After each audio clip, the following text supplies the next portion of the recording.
Hola a todos. Antes de comenzar, de iniciar en el tema que nos ocupa puntualmente, que debería ser como el modelo de distribución de contenidos, me permito ensayar como una breve génesis de la revista por la que estoy acá. Soy editor del Estornudo, entonces para ubicarlo un poco en contexto, quiénes somos, de dónde venimos o qué pretendemos, ¿no? El Estornudo es una revista de periodismo narrativo cubano independiente. Surgió hace 1 año y 4 meses, en marzo de 2016, en una coyuntura más que favorable para lanzar cualquier proyecto, porque La Habana, si bien Cuba, si bien ha estado en estos últimos 3 años en el foco, en el centro de la atención mediática, las semanas en que nosotros comenzamos fue particularmente publicitada, ya que es la semana en que los Rolling Stones visitan Cuba y también lo visita Barack Obama, ¿no? En la primera visita de un presidente norteamericano en más de 70 años a La Habana. Yo creo que de alguna manera somos pioneros en Cuba en el periodismo narrativo, o al menos en dedicarnos como una revista completamente enfocada a este tema y tratar de vincularnos a la mejor tradición, por ejemplo, latinoamericana de medios de este tipo como Gato Pardo, El Malpensante. Esto, por otra parte, no es demasiado meritorio, ya que cualquier cosa que uno haga en Cuba en el periodismo va a ser pionero, puesto que prácticamente no hay. Así que no se lo tomen como tan literal. La revista la comenzamos unos 5 colegas recién egresados de la Facultad de Periodismo de la Universidad de La Habana. Pero producto de esta misma sed de oficio, digamos, y de vacío editorial y de medios que existen para hacer un periodismo, digamos, que más responsable o simplemente más pegado a lo que se supone que debe hacer el periodismo y no la propaganda, hemos logrado sumar, aún sin financiamiento, a lo largo de este año a más de 30 colaboradores, muchos de ellos de manera fija y habitual a lo largo del país. A mí me reconforta particularmente que hayamos logrado trabajar con muchos periodistas de provincia, porque si bien aquí hay que hacer una parte, es muy difícil o muy distinta la situación entre periodistas cubanos que viven en Santiago de Cuba, en Santa Clara, y el periodismo que se hace en La Habana, ¿no? Donde las reglas suelen ser más distendidas, y si bien obviamente estamos igual en un contexto donde muchos de nuestros derechos no son reconocidos, aún así intentar ensayar algo desde la capital es como, digamos que en algún punto mucho más fácil de lo que podría hacerlo desde el interior del país. Entonces hemos logrado sumar colegas desde el interior del país, por supuesto, que nos dan otra mirada a muchos conflictos por los que atravesamos, y también, lo cual me reconforta aún más, a estudiantes de periodismo, ¿no? Personas que desde que están estudiando ya tienen la posibilidad de colaborar con medios, formarse profesionalmente, que es algo que hace relativamente tan corto tiempo como 5 o 6 años, cuando yo estudiaba, no era ni de lejos posible. Hemos tratado en este tiempo temas de muy distinto corte, ¿no? Siempre enfocándonos, aunque hemos publicado obviamente textos de opinión, perfiles, entrevistas, fotoreportajes, le damos un peso como queremos que la marca de identidad de la revista siga siendo la crónica y el reportaje y lo que esos géneros permiten contar y cómo permiten contar cuando son, digamos que tratados con rigor, ¿no? Hemos publicado en este tiempo más de 200 trabajos en estos distintos géneros. Ajá, aquí hay como una muestra de algunos de ellos. Entonces, para entrar un poco en contexto, yo veo el modelo de distribución de contenidos de la revista enfocado de dos maneras. Uno, cómo hemos logrado hacerlo para fuera del país, para la comunidad internacional, sean los cubanos que estén fuera, como cualquier posible lector, esté en África o esté en Nueva Zelanda, donde sea.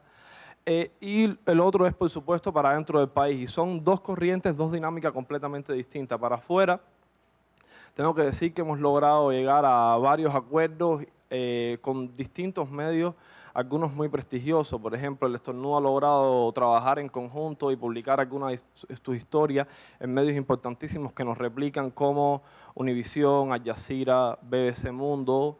Recién abrimos hace unos 2 meses un blog en Huffington Post. Estoy hablando de medios que, por supuesto, tienen un tráfico de visitas mucho mayor que nuestra revista, que es una revista muy pequeña, y eso permite replicar nuestros contenidos, permite que lleguen a un mayor potenciales lectores que por nosotros mismos no podríamos llegar, ¿no? El tema más importante que hemos tratado en este año y tanto me atrevería a decir que es el tema migratorio. Uno, porque es una constante en la realidad cubana, y otra, porque en el tiempo en el que la revista ha existido, ha sido un tema puntualísimo dentro de la sociedad y dentro de lo que estamos viviendo como país, ¿no?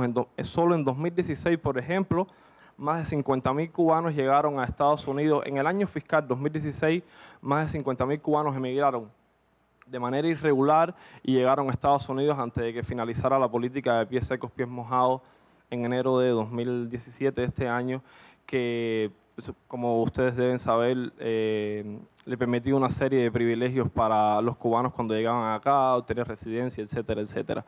Entonces, hemos ido documentando las distintas crisis migratorias que ocurrieron en este año, porque fueron varios, las rutas que emprendieron los cubanos a través de Centroamérica, lo que eso implicaba, la ruta que emprendieron a través de México, lo que significó también el cierre de esta política para Cuba, que va a ser un parteaguas en el flujo y en la movilización de los cubanos como ciudadanos y en su relación con el mundo. El tema de que ya no podamos, me quedan solo 2 minutos, bueno, corto el rollo migratorio entonces, porque tengo que apurarme. Y bueno, aquí hay unas imágenes, el PowerPoint también por su lado, yo voy por otro. Entonces, volviendo al tema, ya me refería a la cuestión de cómo distribuimos los contenidos, cómo intentamos distribuirlos hacia el exterior. Ahora, de manera interna, es algo que vamos a empezar justo, estamos haciéndolo de manera significativa en este momento. Hemos pasado un año sin financiamiento, intentando hacer un trabajo decente hasta que alguien se interese y decide ponerle un poco de plata. Eso finalmente ya pasó, y esto nos va a permitir entonces distribuir contenido de manera puntual al interior del país, que es algo que nos interesa mucho, porque no paso por alto la contradicción que significa trabajar y hacer un periodismo que ve cortado, digamos, que el flujo de información con el canal de transmisión con los que deberían ser sus lectores primeros, ¿no? Que son los lectores cubanos de Cuba al interior del país, donde hay un acceso muy escaso a Internet, pero sin embargo hay una especie de Internet offline que es conocido como el paquete semanal, que es una colección de contenido digital que se distribuye, si bien de manera ilegal, pero de algún modo tolerado al interior del país. Y si bien en principio empezó con contenidos más ligeros, pero también ya de muy diverso corte, uno puede ir colando en este paquete semanal publicaciones un tanto más conscientes de lo que quieren, y en esto se incluyen, por supuesto, revistas de periodismo. Algunos medios lo están haciendo ya, como 14 y medio, periodismo de barrio. Nosotros lo vamos a hacer muy pronto. Esto tenemos que pagar un precio mensual para poder distribuir un PDF con algunas de nuestras mejores historias, que es algo que pretendemos hacer como bien pronto, para que el estornudo empiece a dinamizarse mucho más al interior de Cuba, ¿no? Y si en algún momento, que espero que no sea demasiado lejano, con suerte, el país logra conectarse y acceder a la modernidad, en este sentido, ya el periodismo esté ahí esperando por ellos, cuando los cubanos puedan leer, que nosotros tengamos ya algo que contarles. Gracias, Carlos. Si alguien tiene una pregunta. A mí el tema del paquete siempre me ha parecido fascinante. Me encanta porque soy una apasionada del low-tech, high-tech y estos como tránsitos, el leapfrogging, ¿no? El salto de rana. Cuéntanos otras estrategias para diseminar el contenido dentro de Cuba que tal vez no tienen que ver con Internet, pero que sí recurren a pensamiento en redes, ¿sabes? Claro. Mira, la verdad es que demasiadas estrategias no hay por un tema de infraestructura, como qué nos quedaría hacer, ¿no? A veces podemos hacer un trabajo puntual, por ejemplo, como el que vienen haciendo ya algunos medios que cuando trabajan en comunidades determinadas, o lo que sea, periodismo de barrio lo ha hecho, porque está muy dirigido a esto. Por ejemplo, cuando trabajan en comunidades vulnerables determinadas, estas historias, por supuesto, estas fuentes, estos barrios no tienen luego manera de acceder a las historias ni de tener un feedback de cómo repercute lo que se ha publicado sobre ellos, y muchas veces lo que hay que hacer, lo único que queda es como ir con un pendrive de manera puntual y como hacer una especie de lectura común, ¿no? Es algo que me parece maravilloso y que ellos han hecho mucho. De ahí en fuera yo creo que, insisto, la estrategia como más saludable y más sensata es justamente la de intentar llegar al paquete, porque estamos hablando de algo que tiene un modelo de distribución amplísimo, es como un conjunto de redes, tanto en La Habana como en el resto del país, que se distribuye de manera muy eficaz, muy puntual y además muy amplia, ¿no? Si nosotros logramos entrar, el paquete tiene alguna especie de cortapisas del punto político y tal, que lo hacen dudoso su origen, de dónde viene, ¿no? Y por ahí hay cosas que el paquete también sufre su censura. O sea, yo no estoy ajeno a esto. Pero hay otros medios que, digamos, son vistos igual de manera conflictiva por el poder político y que han logrado insertarse. Yo no creo que nosotros vayamos a tener problemas con eso y de todas maneras, bueno, queda por nosotros, ¿no? Pero creo que eso es como un privilegio dentro de la escasez que tenemos, que puede existir algo como eso para que ya te digo, lo que me parece que es lo natural, que el periodismo que hacemos pueda llegar a los lectores que deberían ser los primeros lectores de lo que hacemos, ¿no? Gracias, Carlos. Muchas gracias. Ahora Romina Mella de Perú, de IDL Reporteros.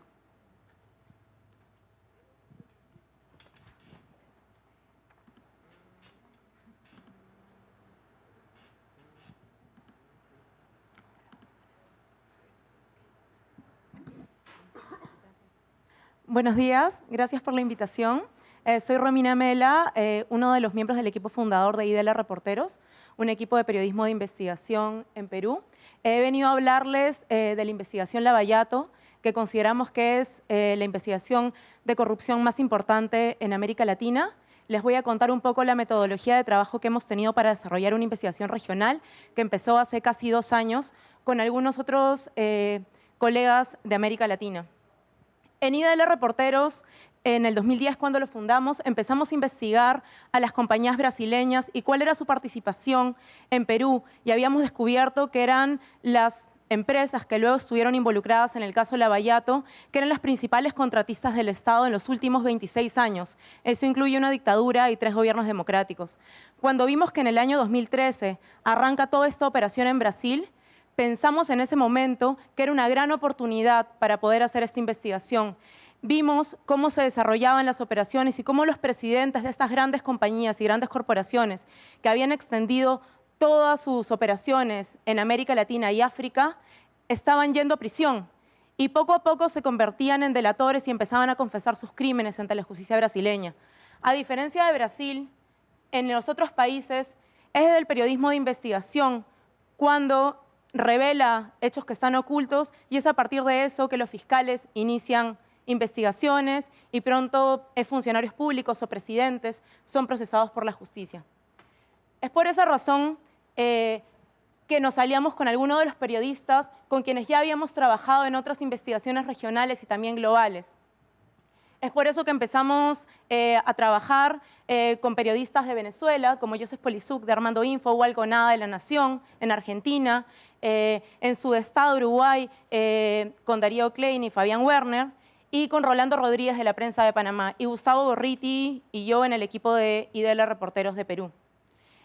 Lo que descubrimos, que era como un caso tan y tan complejo, la metodología de trabajo que teníamos que emplear era la de hacer una suerte de redacción virtual en la que todos estuviéramos conectados y pudiéramos intercambiar todo el tiempo información.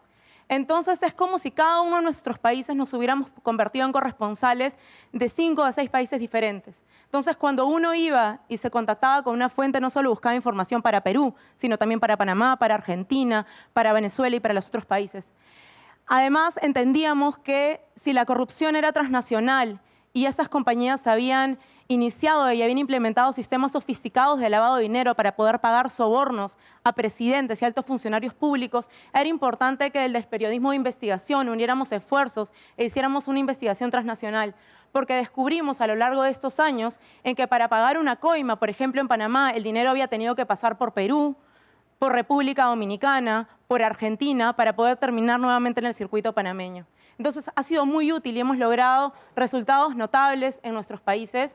Como no tengo mucho tiempo, voy a hacer un resumen de lo que hemos hecho hasta ahora. Por ejemplo, en Perú hemos revelado acerca de los sobornos que Odebrecht pagó en Perú a mandatarios y altos funcionarios públicos, cómo Odebrecht lavó dinero desde y hacia el Perú. Descubrimos y revelamos los nombres de los testaferros y lavadores de dinero en el Perú y cómo funcionaron las operaciones y cómo desde el Perú se envió dinero a cuentas en el extranjero.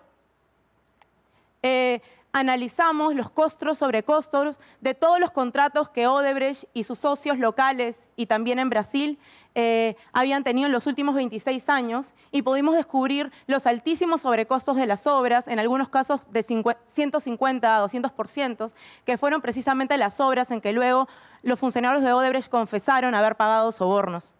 Además, hemos revelado acerca de los financiamientos de las campañas políticas y otras compañías brasileñas como la constructora OAS y cómo contrabandeó dinero al Perú. Y también algunos otros casos vinculados con gobernadores y alcaldes. En Argentina, por ejemplo, Hugo Alconada de La Nación ha revelado acerca de los sobornos que Odebrecht pagó en Argentina, vinculados a algunos casos al gobierno kirchnerista y a un proyecto importante que es el soterramiento del Tren Sarmiento, y también los pagos al jefe de inteligencia argentino, Gustavo Rivas, que es un personaje muy ligado al presidente actual, Macri. En el caso de Panamá, que es un país central y eje en todo esto por el sistema financiero que tienen y que ha sido un país clave, y Rolando Rodríguez de la prensa, fundamental en la investigación, hemos descubierto cómo ha funcionado el sistema de lavado de dinero en Panamá para que se puedan viabilizar y canalizar todas las transferencias y operaciones financieras para hacer pagos de sobornos en distintos países.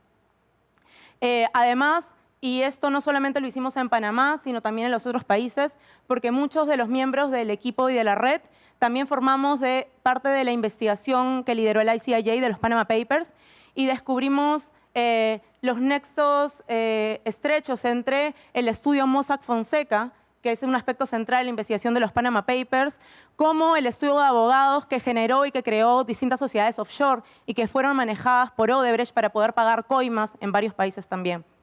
Además, Rolando reveló acerca de los pagos de sobornos al expresidente Ricardo Martinelli a través de sus hijos y también pagos y financiamientos de Odebrecht a campañas políticas, que es un sistema que la compañía, y no solo esta, utilizó en varios países de América Latina y África. En Venezuela, por ejemplo, el equipo de Armando Info, Joseph Polizuk, ha publicado acerca del financiamiento de la campaña de Hugo Chávez y la participación que tuvo en eso Nicolás Maduro. También distintos pagos a funcionarios públicos, pagos de sobornos, y también el redondeo cambiario que benefició a Odebrecht con distintas operaciones y contratos y obras que tuvo ahí. En el caso de Uruguay, por ejemplo, que también ha sido clave con Panamá, es cómo Odebrecht utilizó el sistema financiero uruguayo para lavar dinero y también cómo se utilizó para la ruta del pago de sobornos. Creo que en este tipo de investigaciones tan complejas es vital y es necesario poder hacer investigaciones transfronterizas y poder, nosotros ya llevamos casi 2 años haciendo esto, estamos integrados, trabajamos de manera conjunta para poder publicar más y mejores historias. Creemos que estamos en una etapa decisiva después de que los funcionarios de Odebrecht se acogieron a un proceso de colaboración eficaz y se descubrió todo este departamento de sobornos del sector de operaciones estructuradas. Y ya para terminar, porque sé que no tengo tiempo, los invito a revisar nuestras publicaciones y si alguno está interesado en poder sumarse a la investigación, por favor, búsquenme para poder conversar. Gracias. Okay. Gracias, Romina. Tenemos una pregunta.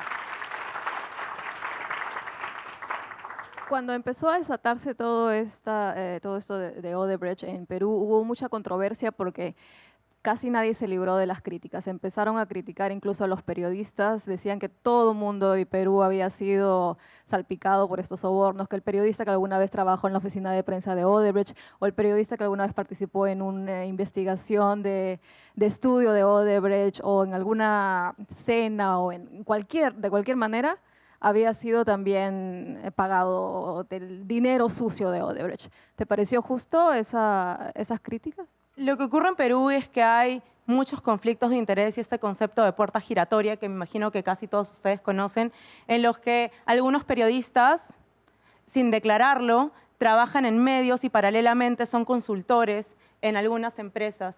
Y bueno, definitivamente con el caso de La Vallata todo esto saltó. Y hay una precisión, en el caso nosotros fuimos los primeros que empezamos a publicar esto y esto tiene que ver también con que en Perú y en algunos países de América Latina no se cubre acerca de corrupción en el sistema corporativo. Y en el Perú, por ejemplo, el 89% del mercado en medios está concentrado por el Grupo del Comercio. Y uno de los accionistas del Grupo del Comercio es la constructora Graña y Montero, que es una de las principales socias locales de Odebrecht en casi todos los proyectos más importantes. Y ya para terminar, cuando el caso estalló globalmente en diciembre del año pasado, cuando se hicieron públicos los documentos del Departamento de Justicia, en los que básicamente cuantificaban cuánto es lo que la compañía había pagado en sobornos en cada uno de los países, inmediatamente, y eso pasó en Perú, imagino que en algunos otros países, todos los medios estuvieron casi obligados a darle cobertura a la historia, que es lo que pasa en muchos casos, ¿no? Bueno, y finalmente, mientras más periodistas hagan cobertura, creo que es muchísimo, muchísimo mejor. Gracias, Romina. Ahora Juan Pablo Meneses, Knight Stanford Fellow y director y fundador de Periodismo Portátil, de la Escuela de Periodismo Portátil.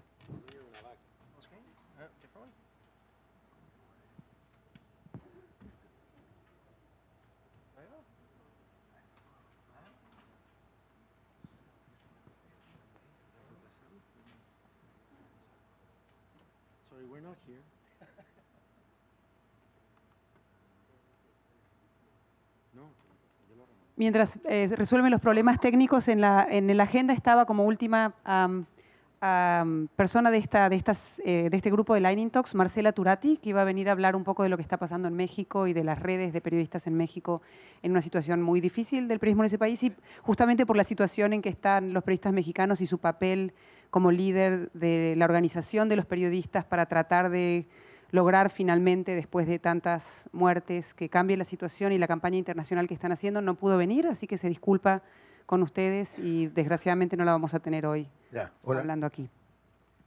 Descuéntenme este minuto. Bueno, buenos días. Muchas gracias a Graciela, a Miguel por estar acá. Venía a hablar de un proyecto en el que he estado toda la vida, que es el proyecto del freelancismo. Hace 8 años fundé en Buenos Aires la Escuela de Periodismo Portátil, que tiene que ver con el freelancismo.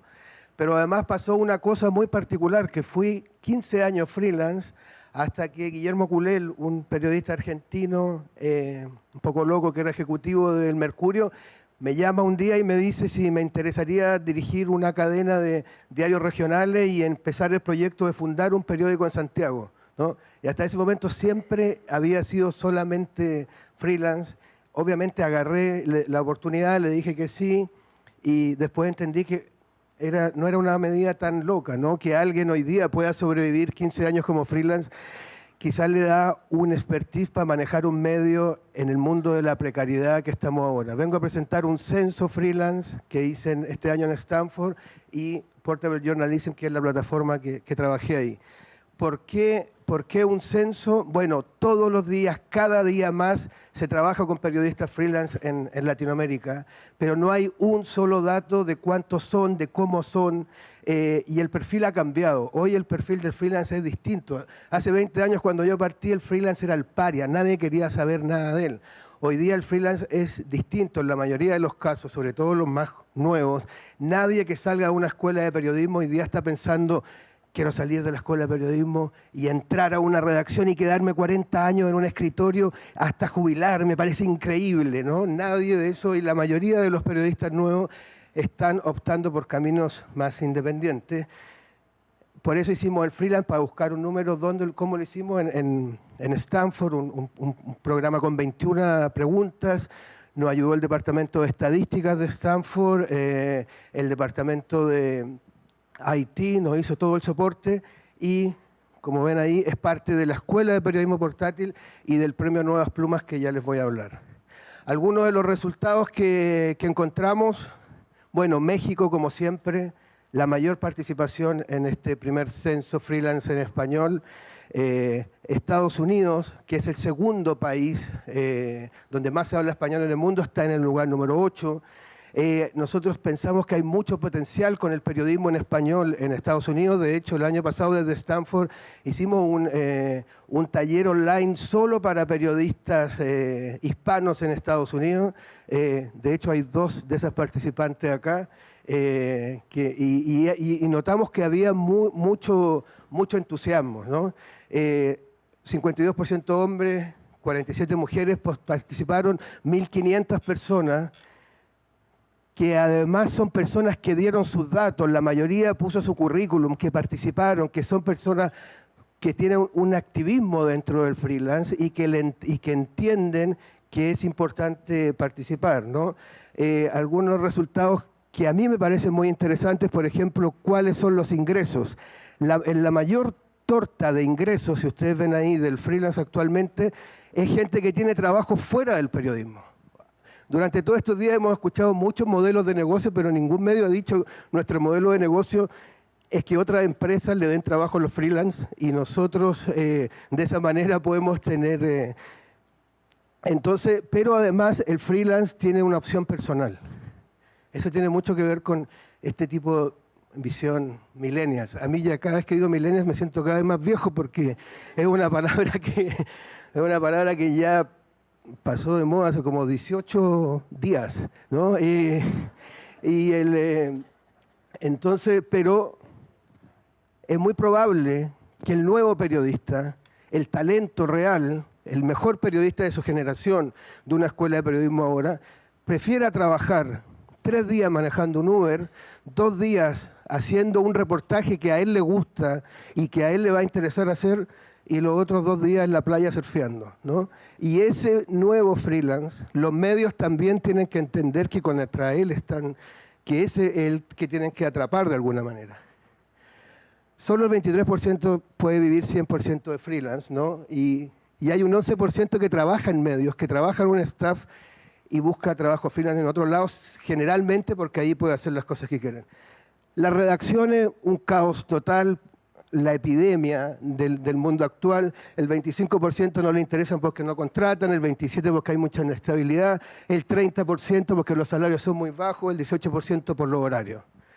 Los horarios siempre han sido los mismos, ahí yo defiendo un poco las redacciones. Yo cuando dirigí el diario había periodistas que me renunciaban a los 6 meses con buen trabajo en una empresa grande como un Grupo Mercurio, todo, y decían, no quiero trabajar los fines de semana. Yo le dije, pero tú, ¿qué estudiaste periodismo? Sí, pero quiero estar los fines de semana con mi familia y no sé qué. Entonces ahí hay un tema. Con respecto al futuro, el 71% se declara optimista de los freelance. Eso es muy interesante porque es esta nueva generación de freelance. Yo intenté hacer este mismo ejercicio entrevistando y consultando a periodistas de redacción. Y ahí los resultados son totalmente inversos. Uno entrevista a alguien de una redacción de staff y te dice el 80% que es súper pesimista con respecto al periodismo. No sé. Los freelancers tienen una visión más optimista y más de la mitad quiere ser emprendedor de su propio medio. Que ese es un dato muy interesante porque muchas veces ellos piensan de ser emprendedor y es ser freelance con un poco más de nuevas herramientas y multiplataformas, ¿no? La mayoría cree que se puede mejorar. Rápidamente, en este proyecto tenemos 3 antenas que estamos buscando nuevos talentos, que es el propósito de este proyecto. Tenemos el Censo Freelance, tenemos la Escuela de Periodismo Portátil, con talleres en España, Estados Unidos y Latinoamérica, y tenemos el Premio Nuevas Plumas que estamos haciendo. Desarrollamos una plataforma, esta crisis entre redacción y periodista, esta crisis amorosa, digamos, la vamos a solucionar haciendo esta especie de Tinder. ¿Alguno de ustedes conoce Tinder? Este va a ser un Tinder en el que vamos a hacer match entre freelance alrededor del mundo, en distintas ciudades específicas.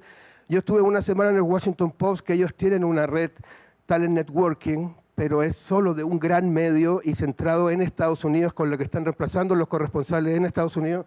Esto va a ser en principio en español, con texto, foto y video, y nosotros llegamos, igual que Tinder, hasta que ellos se junten, ¿no? Cuando el medio, no le vamos a decir a este tipo es un psicópata, a esta mujer es una loca, no te juntes con ellos, no, pero vamos a tener muchos filtros de experiencia y PDF. Y finalmente, este es el proyecto que estamos ahora, que lo dejé para el final, que se llama Premio Nuevas Plumas. Ya vamos en la 6ª edición. Es un premio donde hemos llevado 5 ganadores, de los cuales han salido, después de ganar el premio, 2 periodistas que fueron Premio Rey de España, uno que trabajaba en una pequeña redacción del interior de Argentina, que hoy es el editor del New York Times en español, y un cubano que está por ahí, que, que ahora fue elegido hace poco entre los 39 mejores autores de Latinoamérica y acaba de publicar un libro que va a estar en toda Latinoamérica. No tiene nada que ver con nosotros no hicimos nada, solo mostrar el trabajo de esta gente, el talento de ellos, pero ahora estamos haciendo la nueva edición, así que los que quieran postular lo pueden hacer. Planeta va a publicar el libro con los 16 mejores, está invitado a la Feria del Libro de Guadalajara y lo último era que este año vamos a hacer por primera vez un premio especial para una historia que se escriba en español en Estados Unidos.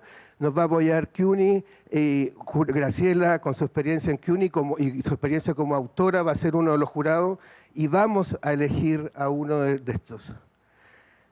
Perdón. Estoy un poco cansado, tengo otra... tengo una historia increíble, pero no la puedo...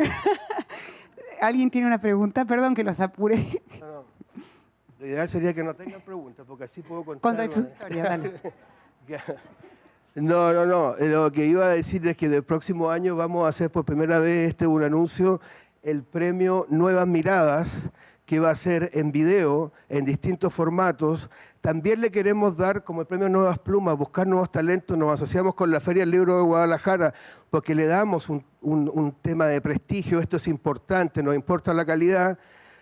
Con el premio Nuevas Miradas estamos hablando ya con algunos festivales de documentales, donde pasar en un festival de documentales los mejores videos que hayan llegado y empezar a abrir la escuela al mundo de los videos.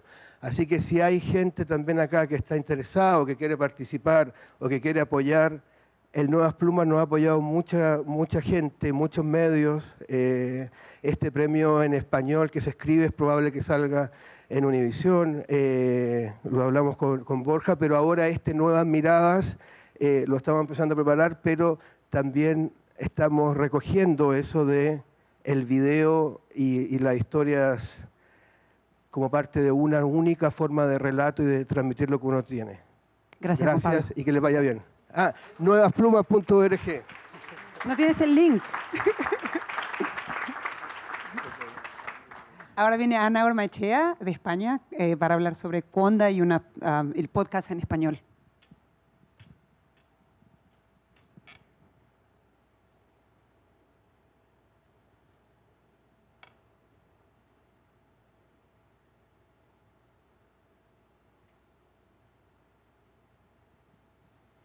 Bueno, hola, ¿qué tal? Buenos días. Efectivamente, soy Ana Ormaechea y la idea es hablar un ratito sobre podcast.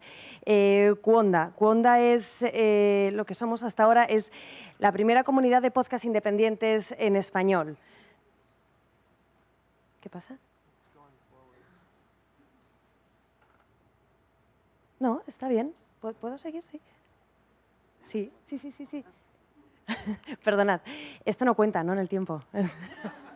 Bueno, entonces Cuonda es la primera comunidad de podcast independientes en español, que realmente traducido un poco al idioma norteamericano sería una podcast network. No estamos inventando la rueda, lo que estamos haciendo es, digamos, seguir los pasos de las startups exitosas en podcast en Estados Unidos, como han podido ser Panoply o Radiotopía. Entonces, en realidad, ¿qué es lo que hacemos en cada día? Nosotros lo que hacemos es seleccionar los mejores podcasts en español, lo que significa podcast de Latinoamérica, de España y de Latino USA. Les ayudamos a buscar una mayor distribución a través de cross-promotion y a través de marketing y comunicación. Y además, buscamos monetización, es decir, una vez que hemos subido esas métricas, les ayudamos a buscar monetización.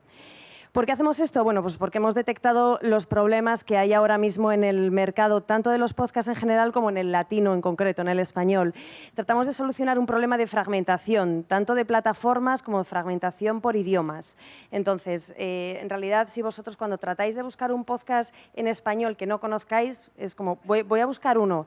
Es muy difícil. Si tenéis la aplicación de podcast de Apple, te va a recomendar solamente los de tu país. Básicamente los exitosos de tu país. A mí me gustaría escuchar los de México o los de Chile, pero a mí los que me da Apple recomendados van a ser los de España.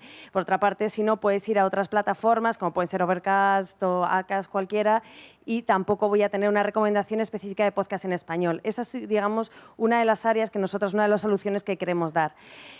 Hay otro problema que parece muy evidente, pero que hay que tratar de solucionar, que es la indexación. Google no indexa el audio. Todo lo que nosotros grabamos y sacamos allá afuera no está indexado por Google. Por lo tanto, la labor que tenemos que hacer de distribución es muy superior si fuera solamente texto. Por lo tanto, ahí es donde también tratamos de atajar con soluciones.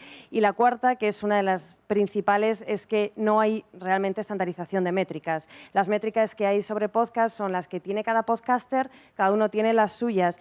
Y a la hora de vender, digamos, cuando tú vas a las marcas, es muy difícil con métricas específicas de unos lo tienen en SoundCloud, otros lo tienen en iVoox, y no hay una estandarización real, digamos, de un Comscore o un Nielsen. Entonces, todo esto, digamos, ¿cómo empieza? A mí me hace muchísima ilusión decir que Cuonda empezó en este newsroom hace ahora 2 años. Desde aquí mismo hicimos nuestro primer pitch y conseguimos convencer a un gran board de advisors que está formado por Jess Jarvis, Alex Bloomberg, Silvina Mochini o Carlos Serrano. Hace menos de un año conseguimos también uno de los funding del Google D&I, que nos ha ayudado a montar una plataforma que vamos a estrenar a partir de septiembre. Entonces, todo esto que os cuento es que, en realidad, cómo se traduce en qué hacemos un día a día nosotros. Bueno, pues por una parte, lo que os decía es esa selección de podcasts españoles de calidad, a los que nosotros nos gustaría ponerles ese marchamo son los grandes podcasts que a nosotros nos gustan, independientes en español. ¿Cuáles contamos ahora mismo? Bueno, pues tenemos Histocast, que es uno de los mayores podcasts de historia del mercado, El Valle de los Tercos, que es sobre latinos en Silicon Valley. Tenemos Las Raras Podcast, que es podcast narrativo desde Chile. Tenemos Mixio, que es un daily de tecnología, al cual se suman otros 6 más. Con todos estos podcasts, Cuonda tiene una media de unas 200.000 descargas mensuales. Además, estamos produciendo podcasts. Hemos detectado que también hay áreas, nichos que se pueden cubrir en español todavía.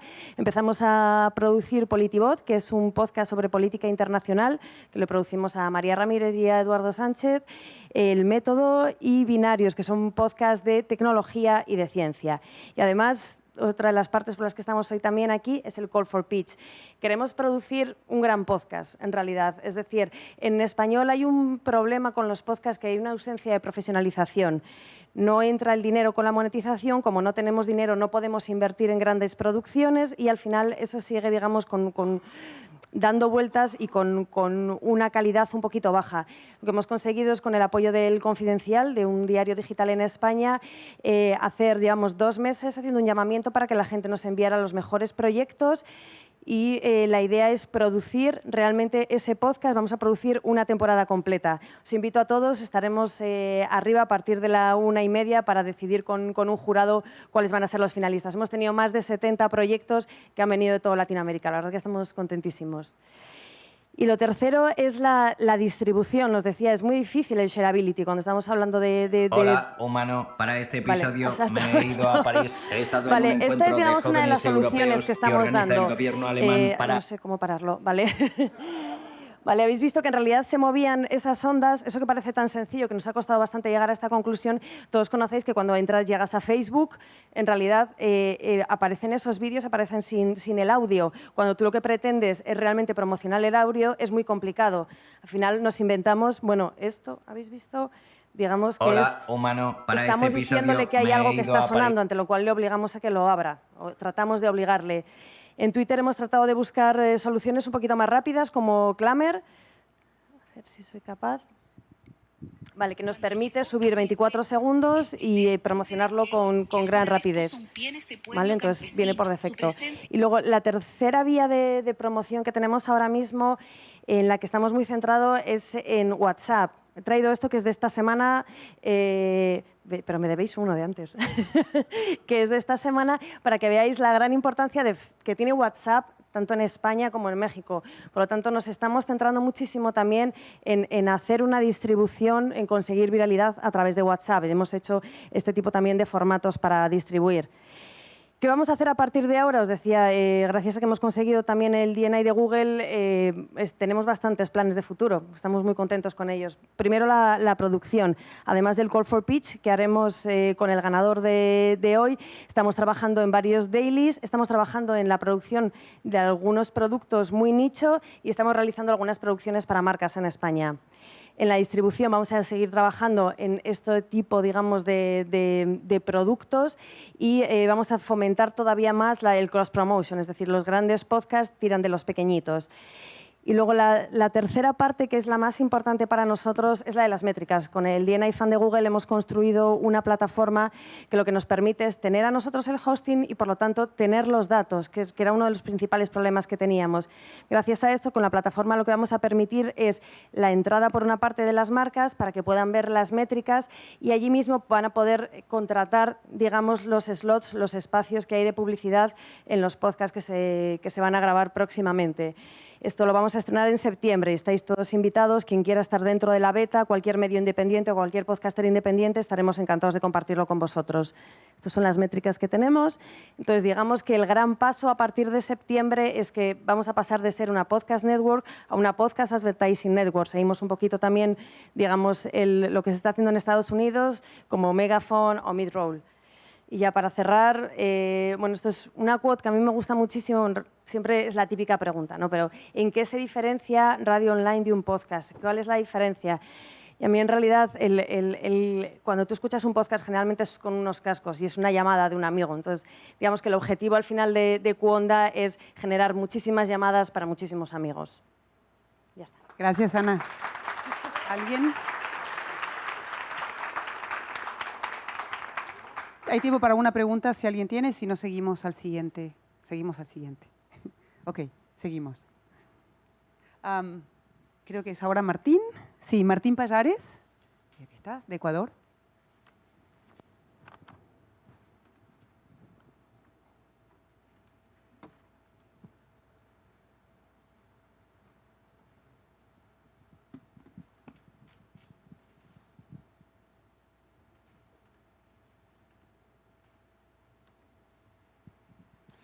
Ok, buenos días con todos. Yo voy a comenzar por algo que nunca lo hago, pero siempre termino arrepintiéndome de no hacerlo, que es explicar por qué nos llamamos Cuatro Pelagatos.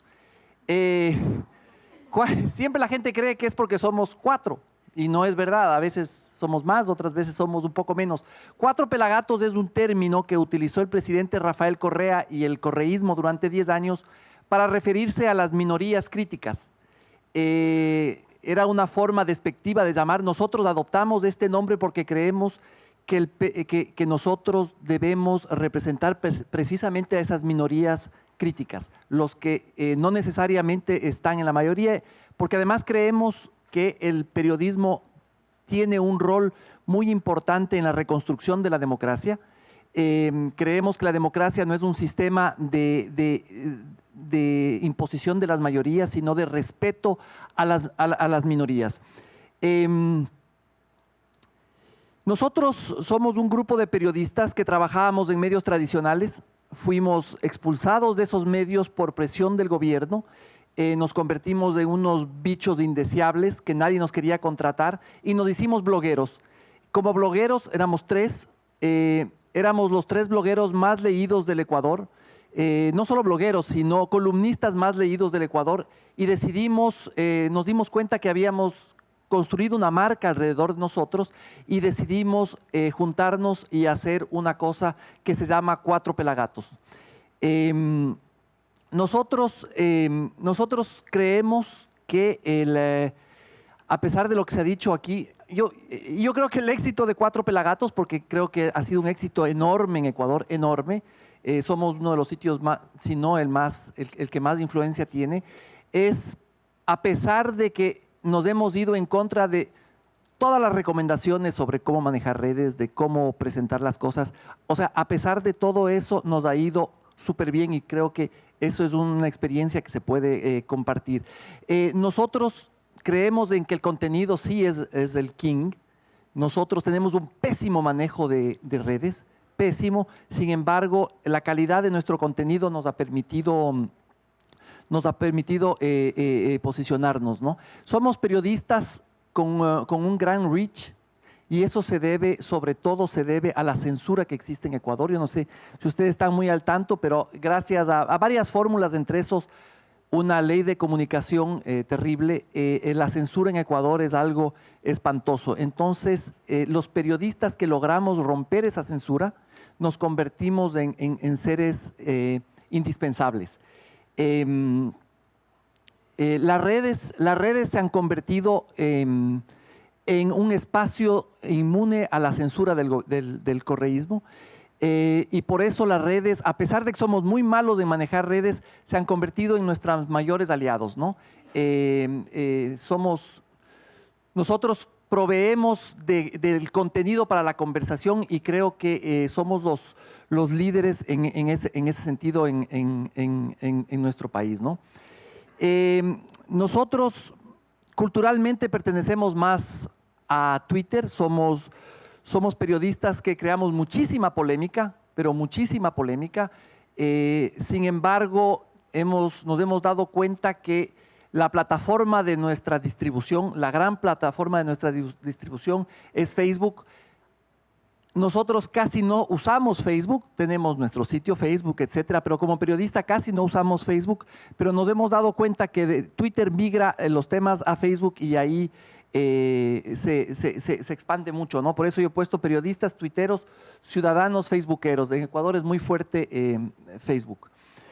De datos proporcionados por gente que trabaja en Facebook, tenemos una información que dice que en una semana nosotros logramos acceder al 10% de la población ecuatoriana.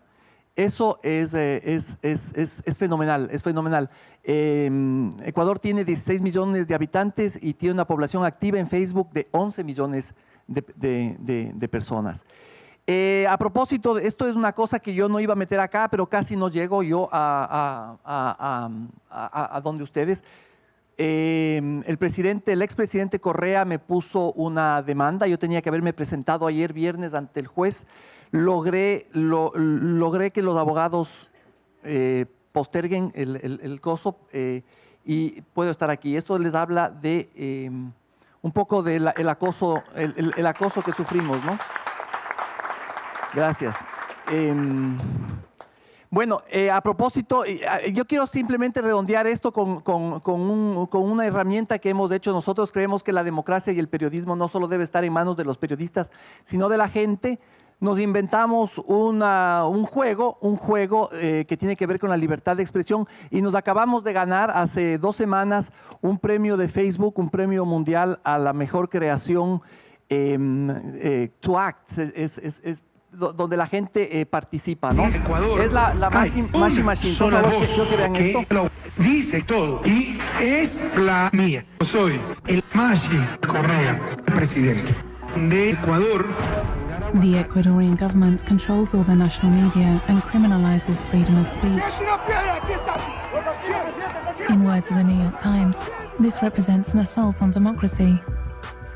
3 journalists who were censored by Machine Correa decided to open a new digital journal that defies the media clamp the government imposed. To promote this journal, they gave a voice to Ecuador by using the only authorized voice, Machine Machine, a web platform where people express themselves making videos using thousands of the words Machine has said in his public speeches. La libertad de expresión no se censura.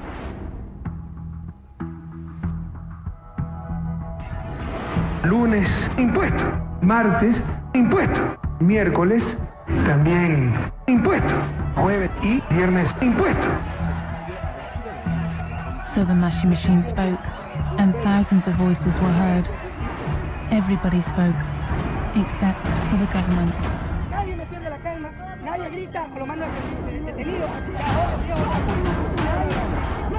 Rafael Correa, pones crear video y a partir de distintos discursos de Rafael Correa tomando palabras del presidente de Ecuador se generan videos.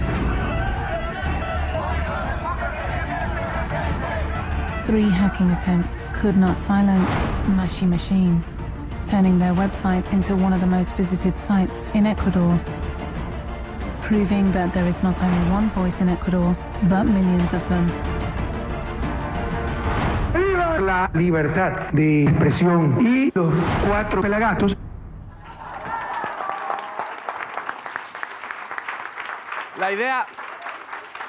La idea de esta herramienta es darle a la gente la posibilidad de romper la censura y de convertirse en actores de la libertad de expresión. La gente, a través del censor, decía lo que quería. Gracias, Martín. Si les parece bien, hacemos, salvo que haya una pregunta urgente, vos necesitas hacer. Ok. Gracias.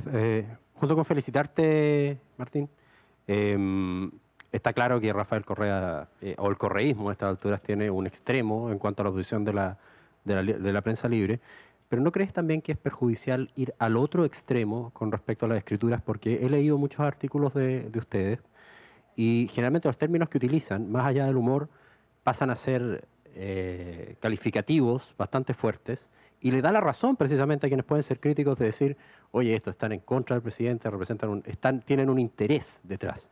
Y me recuerda lo que pasó, por ejemplo, en Venezuela, cuando partió el gobierno de Chávez, en que la prensa estaba muy polarizada y también contribuyó a lo que está pasando actualmente. Sí, este es un tema que nosotros lo analizamos a diario, pero nosotros hemos llegado a la hipótesis o a la teoría de que la libertad de expresión es un valor absoluto, que no tiene que haber medias tintas.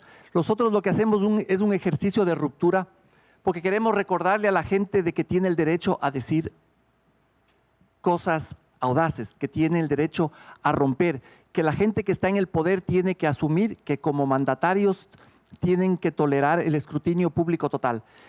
Nosotros lo que hemos hecho es una forma de innovación, no es una innovación tecnológica, es una innovación de lenguaje, es una innovación. El Ecuador es un país con una sociedad muy tímida, muy temerosa. Luego de estos 10 años se ha vuelto más tímida y más temerosa aún. Y creo que nosotros queremos contribuir a romper esa timidez, ese temor, que muchas veces es cobardía también. Y por eso somos tan agresivos, si tú quieres. Una cosa que hemos visto y que es muy grave es que, y por eso una cosa que no dije, no publicamos mucho noticias, noticias del día a día, ¿no es cierto? Porque creemos que los autoritarismos muchas veces han logrado ser exitosos porque van normalizando las cosas que no son normales en la democracia. Y eso yo veo que está pasando aquí en Estados Unidos con Trump.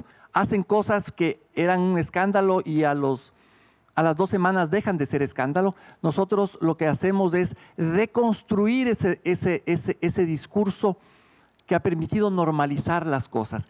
Nos gusta escandalizar a veces a través del lenguaje y decir a la gente, hey, esto no es normal, una democracia necesita que esas cosas vuelvan a ser anormales. Gracias, Martín. Cerramos ahora este bloque de charlas relámpagos o de Lightning Talks con Juan Diego Restrepo de Colombia, de Verdad Abierta.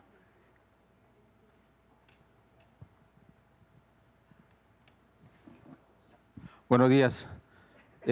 Lo que voy a hacer es presentarles el proyecto verdadabierta.com y un poco mirar el uso y los impactos en contextos, que es donde nosotros hemos adquirido ciertas fortalezas.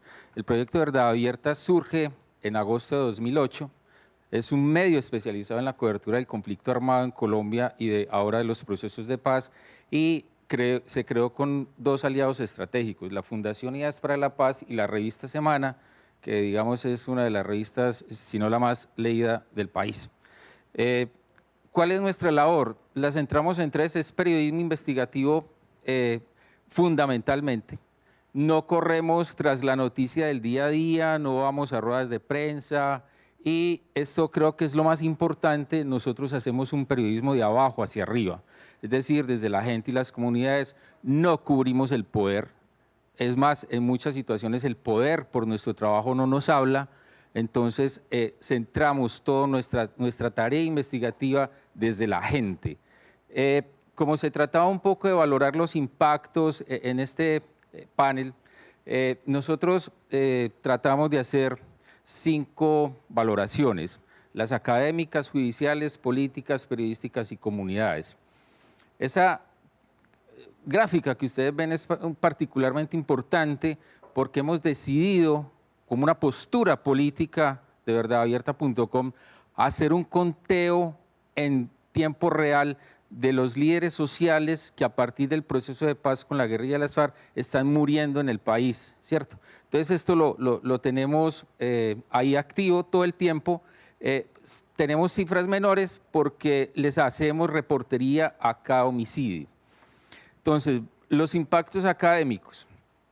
Verdad Abierta es constantemente citada en estudios académicos, sus artículos siempre estarán referenciados. Este es uno de los últimos textos que ha producido el Centro Nacional de Memoria Histórica, creado para la divulgación de la verdad en el país, y ustedes observan cómo todos nuestros artículos vienen referenciados y son citados en el texto.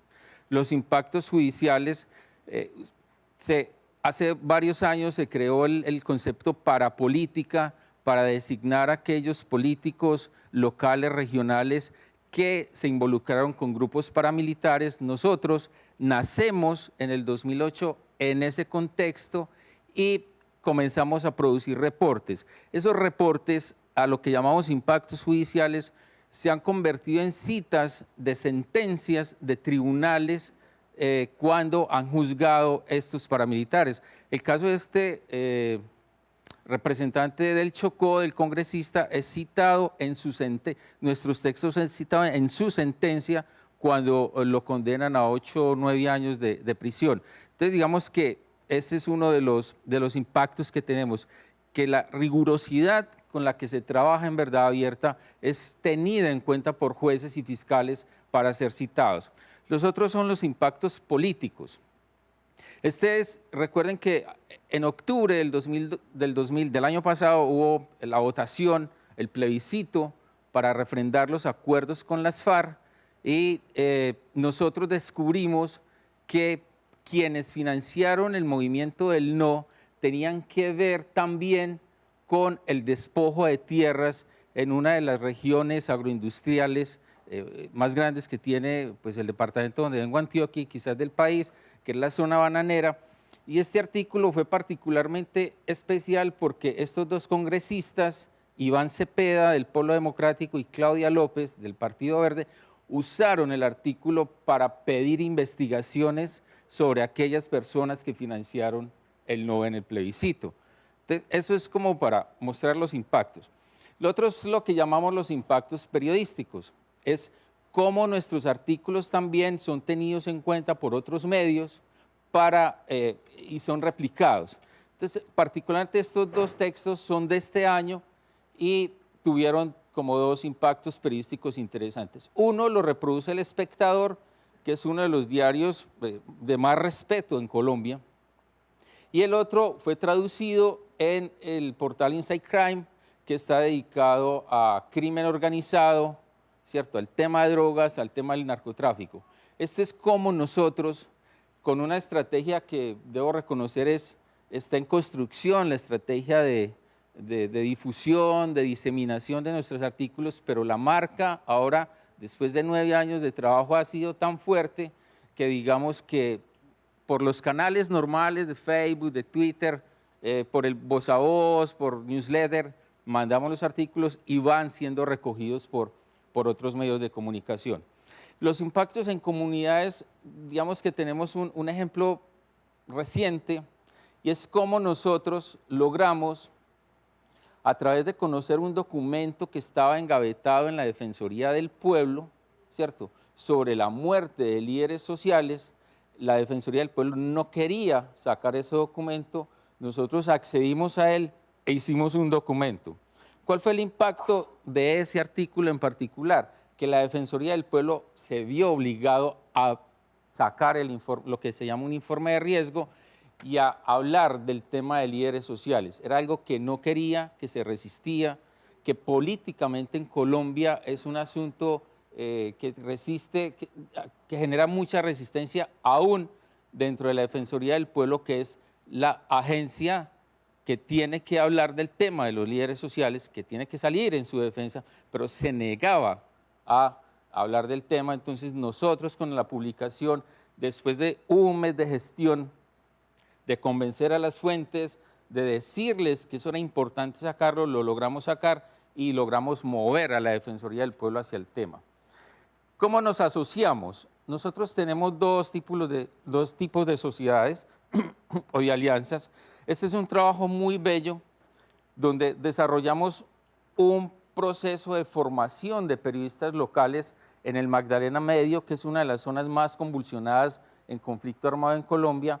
Formamos 11 periodistas y con cada uno de ellos coproducimos un texto de su región, con lo que le dábamos voz a esas regiones, les abríamos un espacio a esos periodistas locales, los formamos en nuestra metodología de producción periodística y sacamos esto con un logro adicional que fue impreso y lo enviamos a las comunidades de donde cada periodista era, como para que no solo mostrar su trabajo, sino también mostrar como el impacto.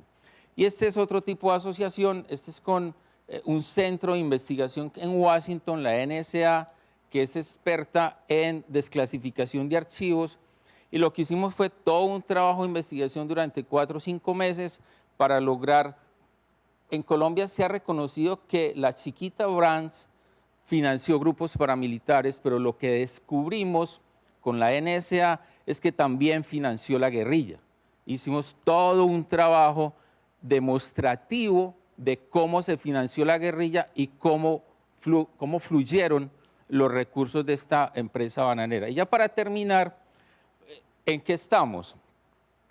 Como a partir del diálogo de las conversaciones con las FARC y de los acuerdos, se creó una comisión de la verdad, nosotros hemos hecho una alianza con un grupo de investigación de la Universidad de Antioquia en Medellín, que es una de las más respetadas en Colombia, es una universidad pública, y próximamente, a más tardar en finales de julio, vamos a subir en promedio por ahí 6.000 o 7.000 archivos originales en PDF, como el que ustedes ven ahí, de grupos de organismos de seguridad del Estado de la década del 60 y la década del 70, para demostrar cómo fue que se construyó la figura del enemigo político, de la cual no hemos podido salir, y la manera como fueron perseguidos muchas personas en el país, ¿cierto?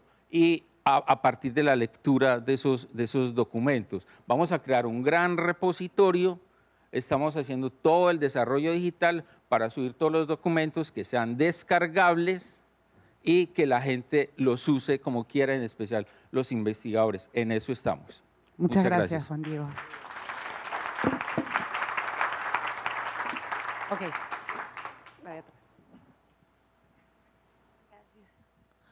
Hola, Juan Diego, también colombiana. Hola. Hola, pues ahorita quisiera preguntarle un poco por el seguimiento del proceso de paz. Entonces, estoy hace poco escuchando de las cosas en las que se están faltando en los acuerdos de paz y cómo desde Verdad Abierta manejan ese tipo de información y teniendo en cuenta que va a llegar un nuevo gobierno en el 2018. Nosotros le hemos hecho especial seguimiento a lo que se llama la implementación de los acuerdos. Recuerden que ya tenemos unos acuerdos firmados desde el 24 de noviembre del año pasado, que tiene 6 puntos. Entonces, periódicamente estamos en el ejercicio de la cobertura de los puntos, ¿cierto? Reforma agraria integral, cultivos ilícitos, participación política. Tenemos presencia y enviamos, nosotros somos un grupo de 6, 7 periodistas y un diseñador. No abarcamos los grandes todo, pero logramos ir a las zonas y hablar con las comunidades y mirar cómo la implementación de los acuerdos se viene dando y cuáles son los riesgos, no tanto en presente, sino en futuro, de si las elecciones del próximo año van a afectar ese proceso. Como ha dicho la oposición a los acuerdos, los va a volver trizas, y eso fundamentalmente nosotros siempre estamos respondiendo a la pregunta cómo impacta a las comunidades, ¿cierto? No es que piensa Uribe, no es que piensa Santos, no es que piensa el Congreso, es qué piensan las comunidades y cómo se verán impactadas. Nosotros siempre vamos sobre esa pregunta, gravitamos sobre ese cuestionamiento y vamos a ellas a resolverlos. Por esa vía es que vamos cubriendo el proceso, no en su día a día, porque nosotros no hacemos periodismo día a día, lo hacemos periódicamente, programado, ¿cierto? Porque también hay unas zonas de difícil acceso. Entonces, más o menos vamos cubriendo la implementación desde varios frentes con nuestro reducido equipo, que es muy voluntarioso, muy fuerte. Es un equipo que durante los 9 años de existencia de Verdad Abierta se ha mantenido porque hay una lealtad, una fidelidad, y porque sentimos que el proyecto, pese a que hay 2 aliados muy grandes, es un proyecto nuestro, ¿cierto? De cada uno de los miembros del equipo. Muchísimas gracias. Gracias.